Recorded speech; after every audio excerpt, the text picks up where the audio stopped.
Welcome back to CJ Sports. Today is Monday, June 28th, and Jake and I are coming at you. We've got our great eights and just some updates from around a few different leagues today. So I'm going to jump in real quick and talk about some greats, sort of, to wear the number 8. So my first one has to be the most generic white guy name I've ever seen outside of John Smith. And that's Ray Guy. Ray Guy. Punter for, I guess maybe at the time they were still the LA Raiders, 70s and 80s. Yeah. Was that their first stint in LA? That sounds right. This guy was a 6-time All-Pro as a punter over his 13 years in the league. I don't really know a whole lot about punter stats, so this sounds like a lot, but maybe it's not. 44,493 punting yards, averaging about 43 yards a punt in the 70s. 43 yards, now that I say it out loud, doesn't sound like that much. Right, but I don't know how long the average punt was in the 70s. Right. But his shoes definitely look dated. If you pull up a picture of this guy, I don't know if our YouTube viewers will even be able to see this, but there's those beautiful shoes from the 70s. Oh, yeah. Ray Guy. Yeah. Number 8, Oakland Raiders from 1973 to 1986. Are you looking up the average punt in the 70s? Yeah, keep going. I'll let you know when I get it. Which, single digits are highly populated at this point in football by punters, kickers, and quarterbacks are about it. But what's going to be interesting is if we redid this even a year from now, how different this conversation would be as wide receivers and cornerbacks start to wear single digits. But you'll notice the rest of mine are all quarterbacks from the football realm, and then a few baseball guys that I'll throw in here in a minute. Okay. Did you find a stat yet? Yeah, I'm getting to it. Keep going. All right, we'll just jump into the next guy. We'll jump back to average punt in the 70s when we get there. But another guy from a few decades ago, same time frame that he played, was good old Archie Manning.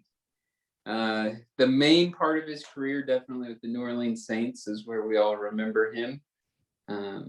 But what a quarterback. And what a quarterback for the time. And then also giving us 2 great offspring. One great and one good enough to get a few rings. But good old Archie, I don't know. We could sit here and probably debate, was what he did on the field better of an impact, or was just being the father of Peyton Manning what's kept him relevant with our generation? Because I feel like if not for his kids, maybe his media presence would be significantly less. And he could be one of those forgotten quarterbacks of the 70s by the millennial generation. Yeah, for sure. Yeah. You often do forget about him. He's mentioned, especially when both Peyton and Eli were playing, but it was like just kind of a footnote. Yeah, it was that filler during a football game just to see him in the stands and like talk about his career with the New Orleans Saints and then move on. Pretty much, yeah. Next up on our quarterback list that I got going here is good old Kirk Cousins. Quarterback, Washington football team. And now the quarterback at the good old Minnesota Vikings. He's one of those quarterbacks who's just good enough. You put a good team around him, and he's probably going to be able to take you on a decent playoff run. I mean, he was there for 2 wins against New Orleans that the Minnesota Vikings should have never had? Yeah. In the playoffs? Yeah, pretty much. But other than that, he really shines bright when surrounded by a good supporting cast. I guess I hadn't realized that he's been in the league since 2012. I definitely was putting him a lot closer to like Aaron Rodgers, that 2005 to 2008 range, with Alex Smith, Aaron Rodgers, all those guys. But apparently he's a few years younger than I had him. Okay, I gotcha. Yeah, you kind of forget about that. Sorry, that's my bad. Yeah, go ahead. No, you just kind of forget about that. Kirk Cousins has like turned himself into a meme 3 or 4 times in his career, especially with the Yeah. "you like that" comments. You like that? The guy's only 32 years old. That's insane. It feels like he feels like he's almost 40. Yeah.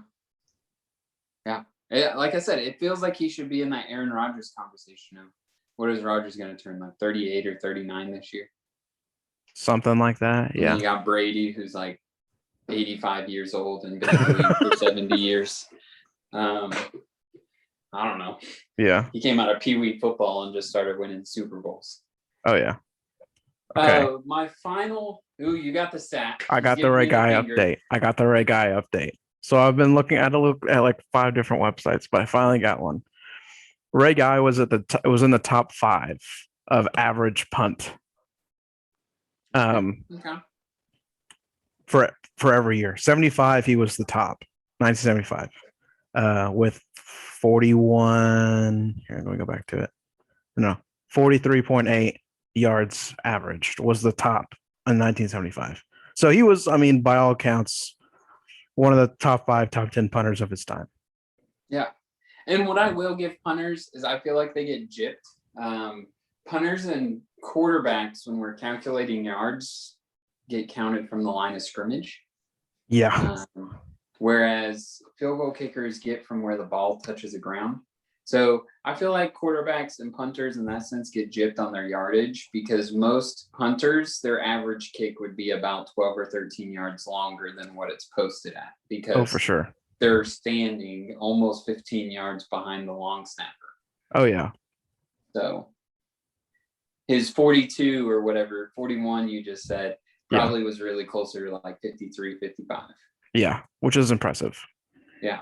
Even today, punters will stand on the 30-yard line, and when they pin them inside the 20, that's impressive.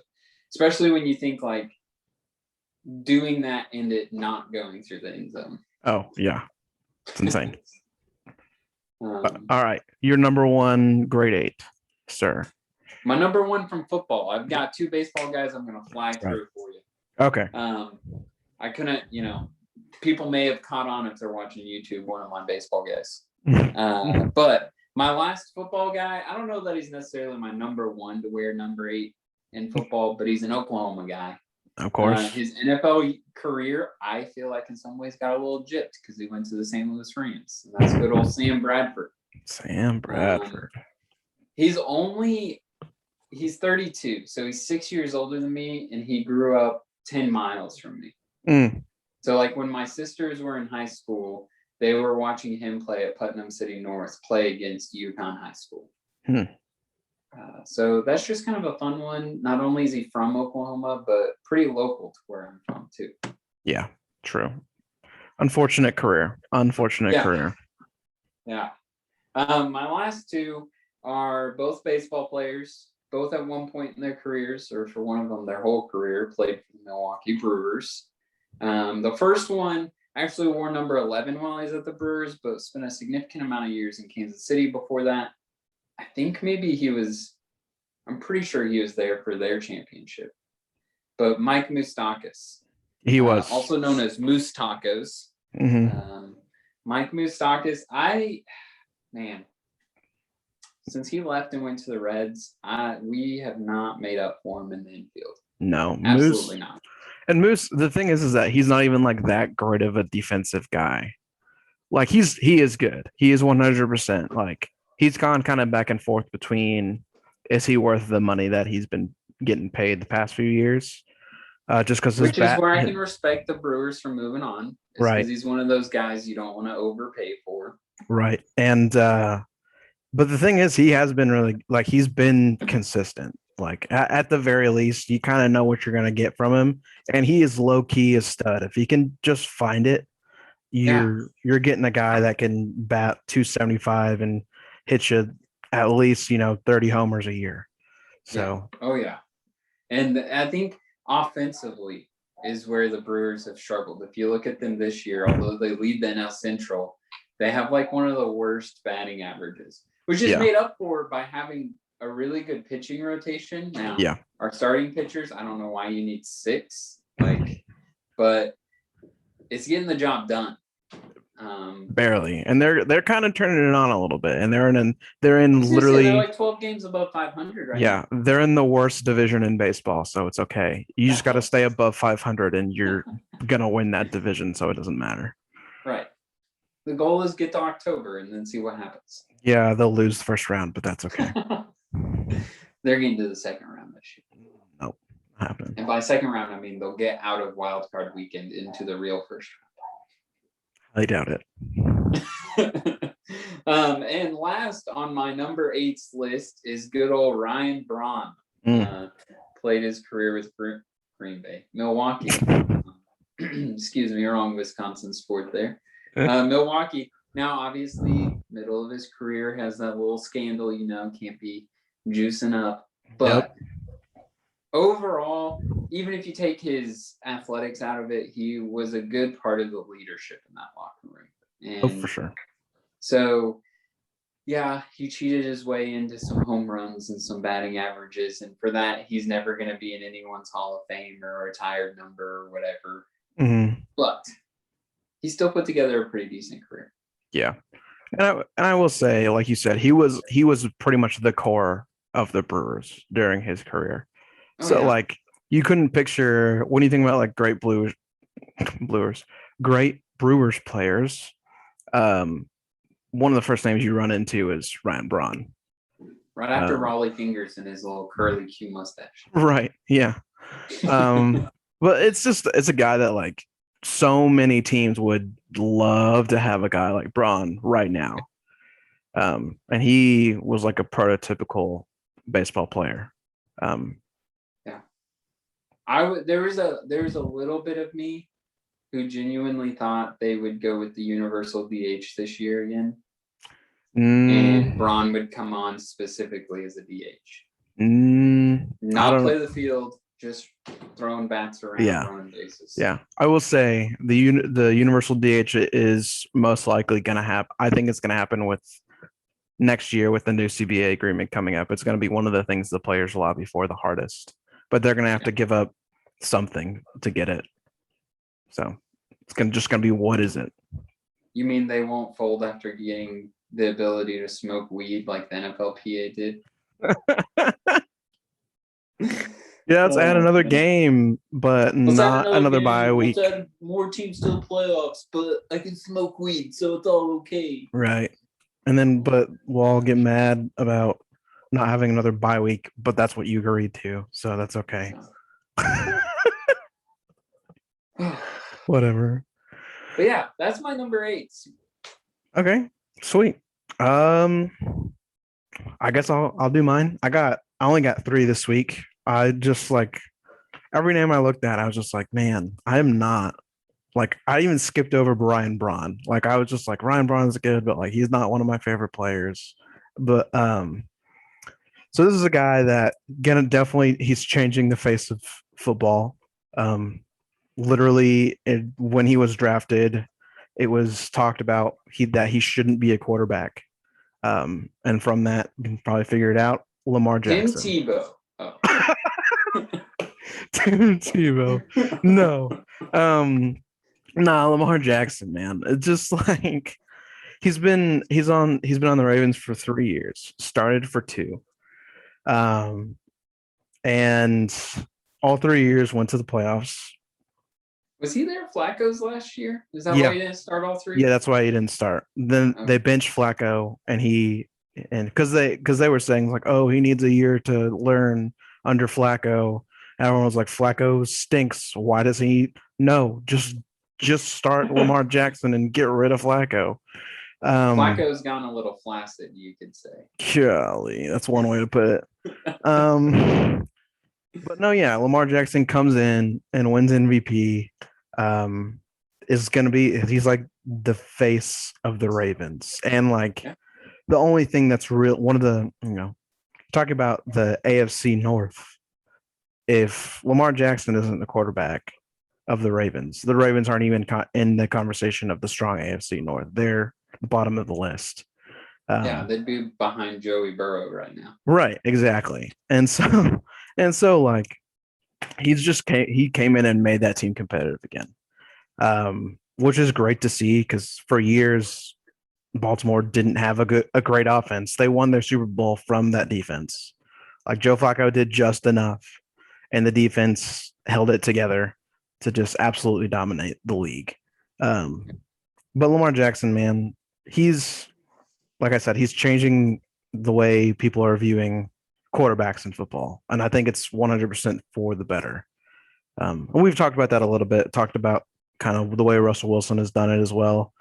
And I'm sure we'll talk about Pat Mahomes whenever we get to 15 eventually. But I mean, we are going to kind of have to. Um, but yeah, he's just a guy I look forward to watching his games every week and just seeing what's going on with him. Oh yes, cat appearance. Yeah, Sir Huxley here was begging at the door with his paw underneath. Yes. He wanted to know what was going on. Well, we're talking about grade 8's, Huxley. So my I next. want you to talk about the Red Rocket, his favorite player. You know, they got the same hair color. Yeah. Next time. My next guy is a baseball guy. Shocker. Yeah, I know. That, but not a name that you'd think of. Most likely, it is Ian Happ. He's on the Chicago Cubs, which that's a team that yikes. That's a team that yikes. Who knows what they're doing? Playing good for some reason right now when they should be playing bad to blow up their team and trade and get prospects. But instead, they decided not to. He's just like their super utility guy, playing outfield, plays a little bit of second base, a little bit of first base, a little bit of third base every once in a while when they decide to throw Chris Bryant in the outfield. He's just a solid player. Like he's not playing super great this year, but like he too is a guy that can get you like a 260 batting average and like a 300, which isn't great, but like a 300 to 350 on base and a solid number of RBIs. A guy you can pretty much rely on. He's a big clubhouse guy. And so he'll be like when they do eventually blow up the Cubs, he'll be a guy that will probably stay for the most part, unless someone gives him a good trade. I don't care what sport it is. The guys who are good in the locker room, clubhouse, whatever, those are the ones you got to find a way for it to make sense for them to stay around. Oh, for sure. Yeah. And there's either, people are talking about, I'm a Rangers fan. People are talking about how the Rangers are going to trade several people in the next year or two, which I'm going to hate to see some of them go, but there's like two guys they cannot afford to trade at all. And we'll get there when we get there. I'll talk about those guys. But my number one, grade 8, a dude that the video always comes up of the game against the Packers goes into overtime. They're doing the coin flip, and Matt Hasselbeck wins the coin toss and says, "We're going to get the ball and we're going to score." Proceeds to fumble, or no, he throws an interception. Yeah, right? He threw a touchdown. Yeah, pick 6. Yeah, proceeds to throw a pick 6 like 2 plays later. Like, dude became an instant, like, that video still comes up on Twitter and Instagram probably every year when when an overtime game happens or a playoff game, like close playoff game happens. Like join a Packers Facebook group. It comes up the 8th day of every month. Poor my Hasselbeck, dude. But like he was a really good quarterback. Like he stayed on that. He was on the Seahawks for 10 years, basically. And then when they got Russell Wilson, they shipped him away. And then, just was Andrew Luck's backup for 3 years and then played on Tennessee for 2 as well. I don't know. Just a good dude. 60.5% completion as a career, 3 Pro Bowls, a Super Bowl appearance. Solid quarterback. I like his commentating when he gets to do it every once in a while. I know that era of Seattle Seahawks that Sean Alexander was a Madden cover, but wasn't Matt Hasselbeck a few years before that? You'd have to look because I don't know. I want to say, or maybe it was a few years after. I feel like maybe 2008, the last year that they made it for the GameCube. I don't think that's right. 2008, I'm pretty sure was one of the Titans players because I have that one. Oh no, wait, you might be right. It actually might be Sean Alexander that year. Madden 08. Well, if it was 2008, then it would have been, I don't know. I'm not. It's hard to tell because when you Google search it, you can get some clear, like, we made this ourselves. Oh no, I was right. It was Steve Young. Not Steve Young. What the heck? Son. I look like a fool right now. I look like talking an about the Tennessee Titans QB. yeah. I look like an absolute fool at the moment because he went to UT. Sean Alexander was on a 7. That's why I remember that. Good night. This is terrible. I Was it the swear. guy who took you guys to the national championship? Yeah, that guy that won. No, not Colt McCoy. Before him. Yeah. He's the guy that won against USC. Ran it in. Why? I am such a bad fan. Oh my gosh.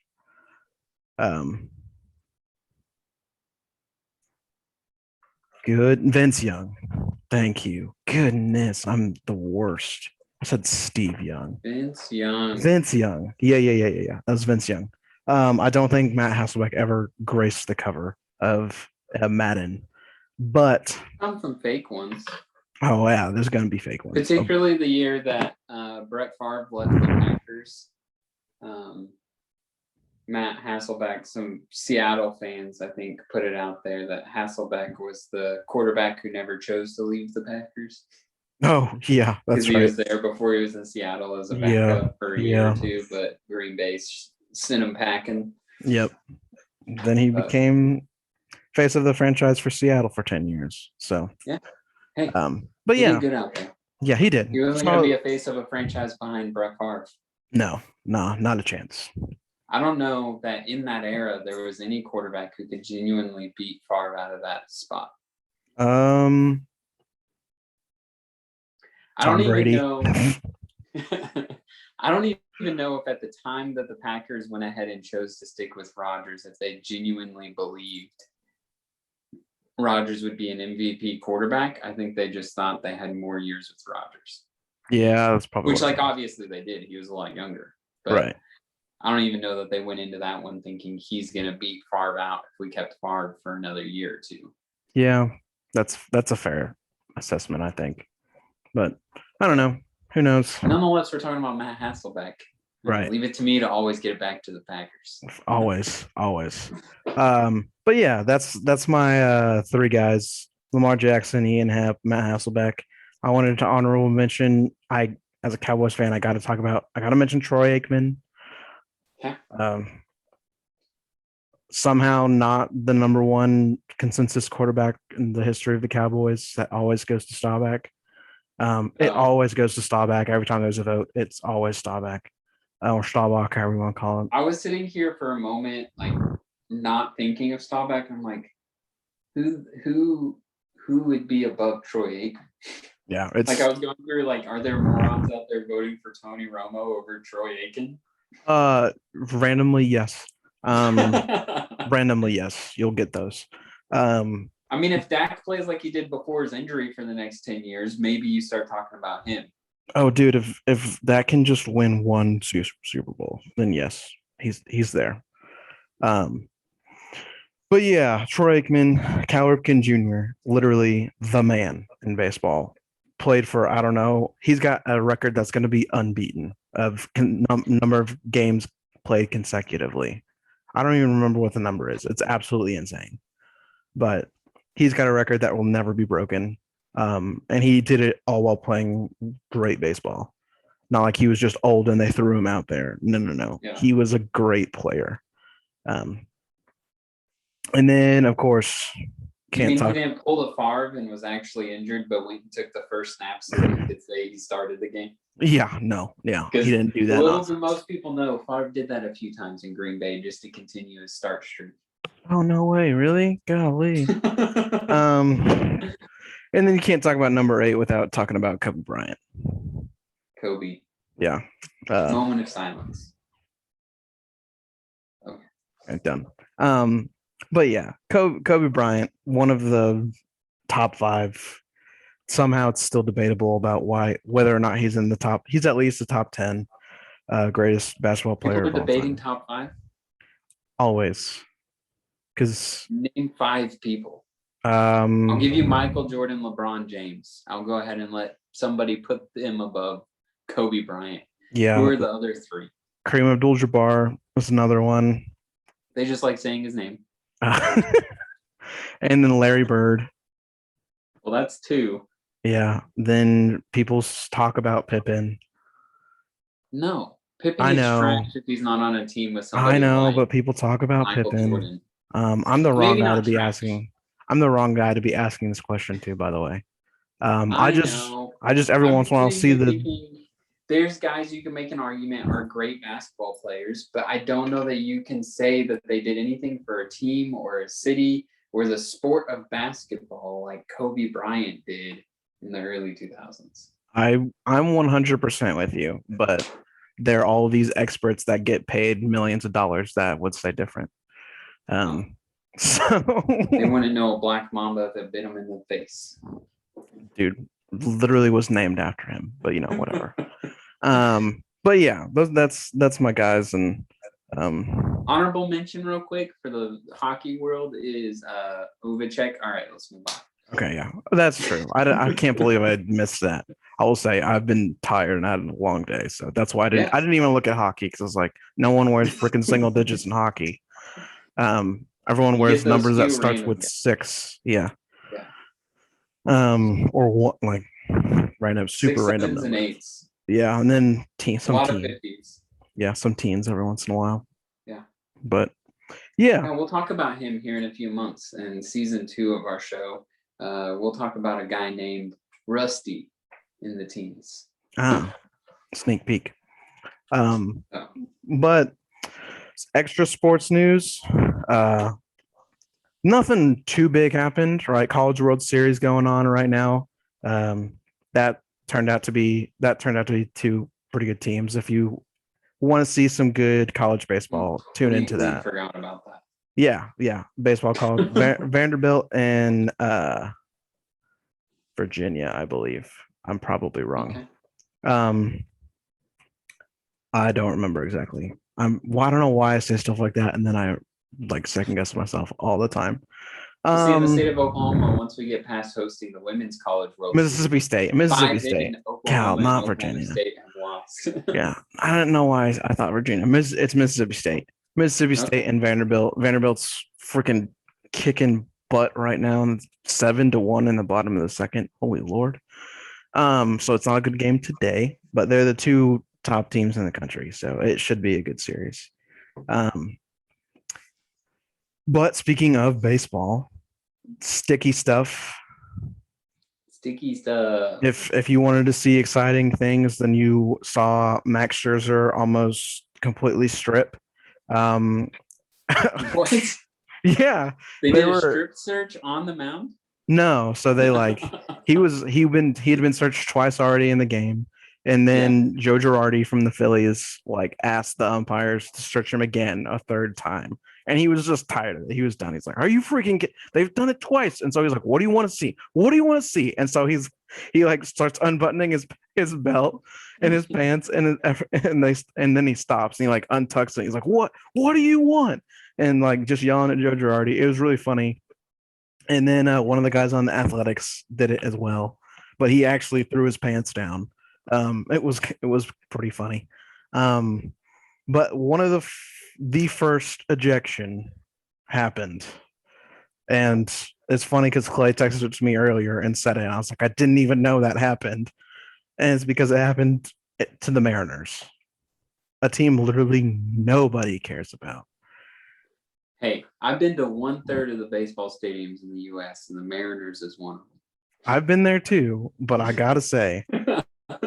don't care. But yeah, what's his Hector Santiago, first Yep. MLB pitcher ejected under the new foreign substance rules. He claims it's just the rosin, and he mixed it with the sweat, which is common anyway. It happens all the time, and then it's what they're given, and it's what they're allowed to use is the rosin. And once you mix it with sweat, like there's a video on MLB Network of Pedro Martinez. I want to say it was like last week, was like just got a bag of rosin, put it on his fingers, and just like started rubbing it, and then the sweat from his hands just made it sticky, and you could like hear it. He would rub his fingers together, and because I don't have anything on there, you can't totally hear it. And this isn't a great mic, so I'm not going to do it. But you could just hear like them rubbing against each other, and it was like that's pretty good. But like when I use this other stuff, it's absolutely insane, and you could just see like strands of sticky stuff in between their fingers. So yeah, first pitcher ejected. They're gonna fight it and let the league decide. And they took his glove, so I was gonna say, I assume it's like in the palm of his glove. yeah, Right? they said they saw it in the palm of his glove, and they said it was super noticeable. And so they took his glove, examined it, and then ejected him. Um, but they're gonna fight it. So what do you think, Clay? What do I think? Say you? What say you? Gosh. Here's what I think is gonna be interesting. Do I think before last week and the start of the new rules, were there people using illegal substances to throw pitches? Yes. It's not even What a does question. my skeptic mind tell me is that now they're all gonna just be using the rosin mixed with sweat. It's gonna look like sticky stuff. We'll get less than 10 people ejected, but it'll turn into just peak Manfred error MLB of all these people getting ejected for things that they're allowed to do based on the rules. Yeah, which is just that's going fair. to be a fun event for Manfred to figure out his way through it. Yeah. So I don't know what they do. Worst commissioner in sports. Golly, talk about Bud Selig was bad. Lord. Then comes Rob Manfred, literally an idiot. You didn't think it could get worse, dude. You we're didn't. getting darn close. Bud Selig was terrible. And then in comes Rob Manfred, where he's changing so many things because he hates baseball. Look, he makes Roger Goodell look like a good commissioner. That's what I'm saying. And he gets booed at every draft, every Oh yeah, walks on stage. Right. Like couldn't even hear the first like 5 picks this year because everyone was just booing so loud you couldn't hear anything. But those fans got to sit in Roger Goodell's chair. Oh yeah. Oh man, the chair. Oh gosh, talk about a stinking joke. I still can't believe that's what they did, but whatever. Hey, it's for the optics, I guess. Sure. But yeah, I think sticky stuff is going to be an interesting saga. It'll last the rest of this season. Oh, for sure. Into the postseason, and we probably won't ever talk about it again. Dude, that's what you think? It's going to be with the CBA coming up, which if anyone doesn't know what that means competitive bargaining agreement. It's between the team, the players, and like has to do with TV deals and stuff like that. Or the owners, the players, and like TV deals. Well, the owner is the team, right? Right. But basically, they're going to have to agree to whole new terms where that's when they decide like universal DH stuff and bringing in some new rules, and like pay, all that jazz. And so that's going to be something that's brought up of, okay, here's what like the MLB is saying, here's what you can use, and like coming out with their own, because that's how rosin was brought in, is that dudes were using had spitballs and would use like rub the mud on it. Like if you go look back at baseballs from like the 1930s, you can find some pictures, and this ball's just like absolutely covered in junk. They're disgusting. Like covered tobacco, mud. It's gross. Whatever they could get their hands on. Pretty Literally. much, yeah, because there was literally no rules about it. And so like the spitball isn't thrown anymore because like if that's like as a kid, you're like, I'm gonna throw a spitball and like throw a spitball, but it doesn't do anything. That doesn't do anything. You gotta like cover it in spit. Yeah. But yeah, so then they introduced rosin as like a help with the grip. The fan in me wants one of the approved substances after the CBA to be Big League Chew. Just because I want to see grown men walk onto a mound with a cheek full of gum to pull off bits of it to use as their pitching. That would honestly be hilarious. But I'm sure catchers and the players, all the players will be like, that's disgusting. And pitchers wouldn't. It doesn't fit COVID rules, I guess. No, it does not. You have to only use one ball every pitch. You know how many balls that would take in a game? Hundreds. Oh. Yeah. So, yeah. I think that's all we got this week. So, yeah, I mean, a few other just quick, let's just breeze by them so that we can say we mentioned them. Supposedly, we'll know for sure whether or not Aaron Rodgers is holding out by Friday because of the new rule with the NFL. He's got to state officially by July 2nd. Experts think he won't because he'll owe the Green Bay Packers $20 million if he does. That's basically a no-news story that you probably saw on SportsCenter at 2 p.m. The next update would be probably as we finish up. Yep, they've already tipped off the Phoenix Suns. If they win tonight, will be in the NBA Finals. So by the time you're listening to this, you'll know whether or not they're in the finals. And lastly, our Stanley Cup Finals has already been decided. It will be the Montreal Canadiens and the Tampa Bay Lightning. So if you are rooting for Tampa Bay to get back-to-back Stanley Cups and back-to-back Lombardis, I guess you're rooting for Tampa Bay. Otherwise, not a lot of people care. Yeah. But congratulations on... As far as media, like, they hate this matchup. Yeah, pretty much. But I will say congratulations to the Tampa Bay Lightning on winning back-to-back Lombardi. Or not Lombardi. Why did we say Lombard? Oh my gosh. This is an episode of Eastern Conference.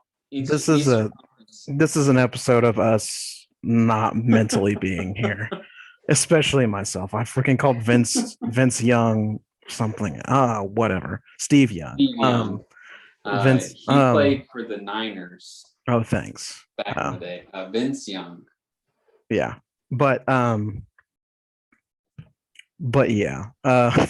Stanley Cup. Just getting the back-to-back Stanley Cup finals. They're gonna win because they're now a dynasty. So who cares? Yeah, well, they're also cheating, but yeah, nope. Salary caps mean nothing apparently. No, they don't care because no one cares about hockey.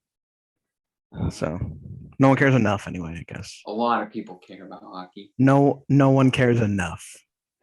It's interesting because like every sport you can go over the cap except football, but football there's a ton of loopholes to not go over the cap. Basketball you pay a tax, so your big city guys are just like, yeah, we'll pay the tax. Right. Baseball you pay a tax. Pay the tax. The NHL apparently just doesn't give a crap because nothing has really happened to the Lightning, even though it's all there. We'll see what happens next year. Yeah. I guess if they win back-to-back, they'll either let them keep going because it's making the NHL money to have a 3-in-a-row champion, or they'll crack down on it to try to get some more competitiveness. I don't know. But that's also true. The Lightning are going to lose at least one player to the new Seattle Kraken in the expansion draft. Every team will lose a player to the Kraken. So yeah, well, that'll fix things, apparently. I wonder if we could become the flagship podcast for the Kraken, even though we live in the South, Midwest, whatever you want to call it. South. I call it Southwest, but we'll just call it Texhoma. We live in Texhoma. There you go. Dude, let's do it. Let's try it. Kraken. All right. By the next episode you're on, which will be in 2 weeks, we'll both just have Seattle Kraken hats or shirts or something. That's a big ask. I don't know. I saw some at Lids when I was in Tennessee. Surely the Lids in Texas has one. It's a good question. I don't know because not enough people here care about hockey. You go to one with a big enough selection, they're gonna have it. We'll see. We'll see what happens. Maybe I'll just get a sticker. Sticker. Yeah, we'll start there. But you heard it here first. We are going to be the biggest Seattle Kraken podcast. That's how we're going to make some waves, I guess. That was I like that you worked that in. Yeah. Seattle Kraken. Yeah, Nautical wave. theme. Yeah. Make a wave. Yeah. I did super unintentional. Didn't Also, even think fan about it. celebration of the wave. No. It came full circle. Ban the wave. Okay. But I guess that's gonna do it this week for CJ Sports. We will catch y'all next time. Pew, pew.